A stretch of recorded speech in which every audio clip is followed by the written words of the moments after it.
sve zapisivao. Govorila sam brže i više nego što je mogao zapisati. Ali nekad želio je da mu svjedočim kako je bilo.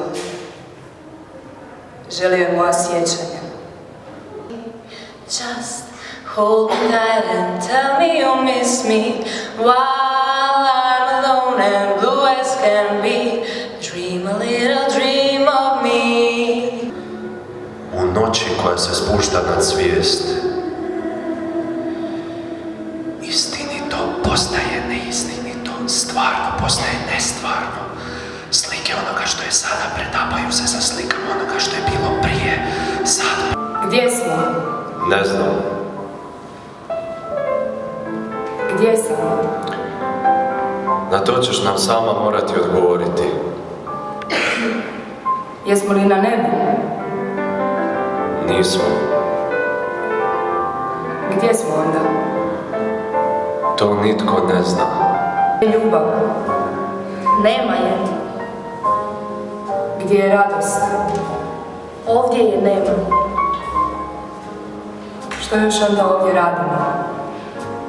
Još malo čekamo dok ne pogase svjetlo. Naplatna stanica. Moj omiljeni pirt. Mjesto na koje me vuče moja duša. Gdje drugujem s mrtvima. Gdje svi oni, braća, zavjera jednakih, piju do besvijesti, nazdravljaju i u beskraj i bez cilja pričaju kako je moglo biti, a kako bilo nije.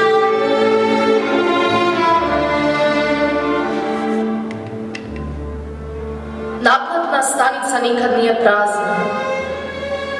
Ovdje sam se udomaćila i imam svoju družbu. Turiste zalutale u slijepim uličicama nepoznatih gradova. Skitnice koje noću lutaju po pustim cestama.